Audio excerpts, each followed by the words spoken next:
Hi everyone, and welcome to my review of Deadpool IMAX. I had the IMAX experience, and I'm so thankful to my good friend Troy. Shout out to you for planning this event. We went to the first screening of the day, 7 p.m., and they gave these nice laminated cards. This is true IMAX, not 3D, and I'm thankful for that. But this indicates what theater we went to and what our ticket number is. Ticket number 60 out of 300. Really great, cool laminated cards.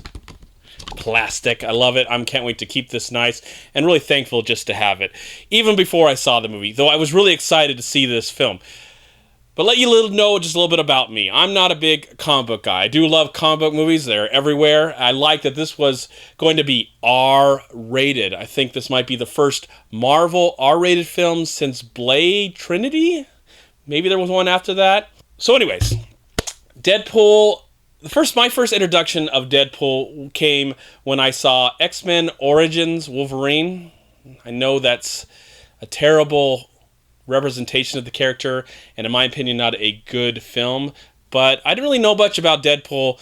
I just knew that a lot of people were upset about that. I was more upset about the movie itself, not really upset about the character, because I just did not know. It wasn't until later, maybe months after that I'd maybe seen some comic books or seen some cartoons, those Marvel cartoons that had the character and kind of indicated what this character was all about. You know, he breaks the fourth wall, he says whatever he feels, he references things, he makes fun of everything, he makes fun of the whole genre of comic books, and he's a very unique character, especially something that's different from the same old stuff that we've seen. A lot of exciting stuff, and I love that. Now, this is a non-Disney Marvel film. It's more true, because it's 20th Century Fox, more true to the X-Men. I don't know how close that is to the original comic book. Is Deadpool an X-Men guy? I don't really know, though they do have some X-Men characters in this film. But for me, I'm kind of an outsider. I don't care, but I hope that there's a great movie to come out of this. And at the same time, I really love Ryan Reynolds. I really like him as an actor. He kind of plays the same. He's always kind of Van Wilder, but I like him. And he seems like a guy that if you walked up to him, he would have a conversation with you. He loves his fans. I looked at this as a way for him to have two second chances. One, of course, the one where he gets to play Deadpool again, and looks like in a way that is respectful to the character, respectful to the fans that love Deadpool, and at the same time, a second chance to be a superhero. We all know what happened in 2011 with Green Lantern. The movie hints upon that. I want to say when or where, but it does indicate that Ryan Reynolds has made some mistakes. There has been mistakes made in the superhero universe. So with Deadpool, he is in a relationship, or his character is in a relationship with T.J. Miller. Yes, T.J. Miller. No, they're friends. T.J. Miller plays his friend in the film, but he forms his bond, his character, Ryan Reynolds, Wade Wilson, forms his bond with an actress named Marina Baccarin. Baccarin, I know I might be butchering that. I apologize. I have seen her in Serenity and Firefly, Gotham, and she's very known for not only being beautiful, of course, but she's a good actress and known for being in television.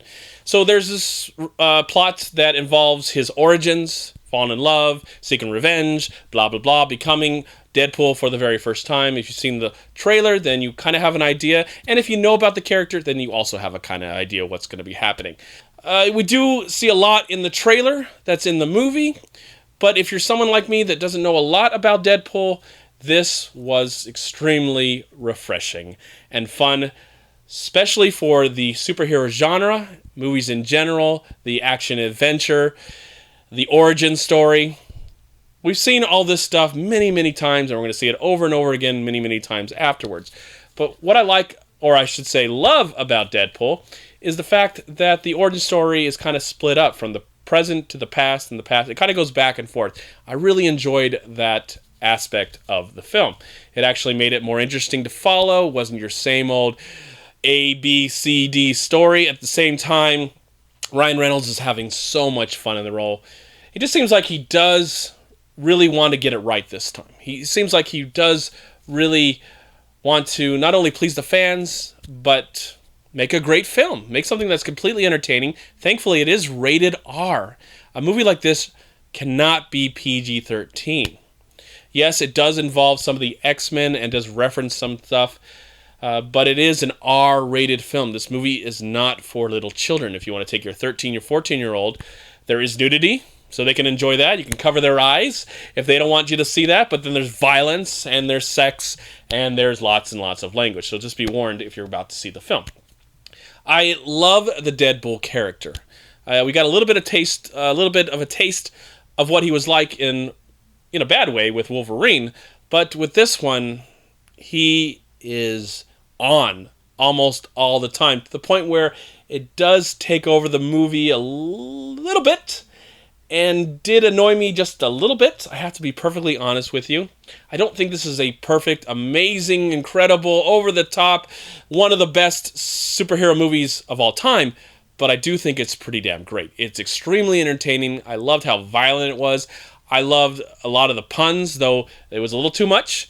I do love a lot of the references, even though that got a little too crazy as well. Kind of, there's so much is flying at you at a fast pace that you do not absorb it all. And I guess, hopefully with this movie, I will want to see it again, which I do. And hopefully most people will want to see this film again. And hopefully it can be a success, because not a lot of superhero movies nowadays are R-rated. And not a lot of R-rated movies are big box office hits. Very rare do you get a big box office hit from an R-rated film. And I really hope that's the case with this one. I think it's already been announced that there will be a sequel to this movie, and you expect that.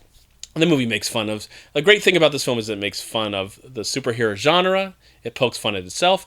It pokes fun at the main character. It pokes fun at the real actors in real life, especially Ryan Reynolds. It references movies. There's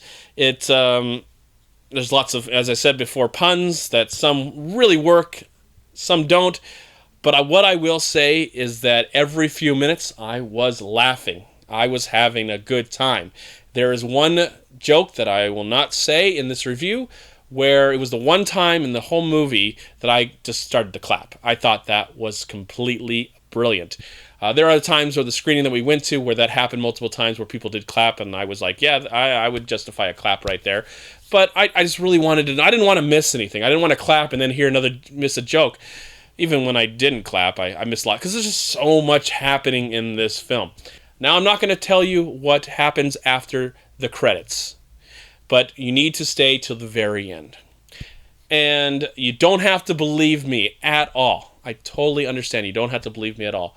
But when I heard that there were some stuff after the credits in this movie, I think a day or today or yesterday or whatever, when I heard about that, all I could think about was one of my favorite movies of all time, and had one of the best end credit sequences that I've ever seen. And I was really hoping and praying that it would be a parody and a reference of that film. And when I saw that sequence at the very end of the film, I couldn't be more happy. I almost just lost it. I lost it. I was going to cry, and I was cheering. I just couldn't believe that that's the one they chose. Now, I don't know if that's the case with all the other screenings that are happening. I don't know if they're going to mix it up a little bit. But I have to say, the last moments of the film made me completely happy, and sealed my love for this crazy, insane film that I cannot recommend enough. You must see it, especially if you're a comic book fan.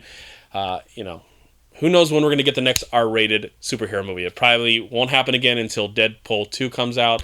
So this is something to appreciate, something to enjoy.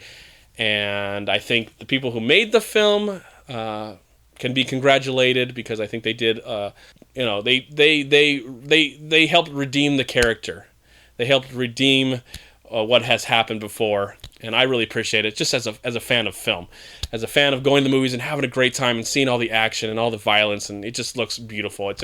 It's a well-made movie, and something definitely worth your time. I highly recommend it. But be warned, it is pretty crazy. It's quite violent and not for everyone. All right, everyone, I am going to give Deadpool... I'm going to give the film a solid 3.5 stars out of 4. And if you get a chance, go see it in IMAX. It was great and looked beautiful on IMAX. So much energy, so much fun. I got to shut up. This review's going on forever. Thank you again so much for watching, and I'll talk to you at my next movie review. Bye, everyone, and peace be with you. Thank you so much for watching. Please like, comment, and share this video. And also, please check out these amazing movie websites. And if you enjoyed this review, please click here to subscribe to my channel, and also please check out all my recent reviews right here on YouTube. Have a great day, live film, find peace, happiness, and harmony in anything and everything you do, and I'll talk to you at my next movie review.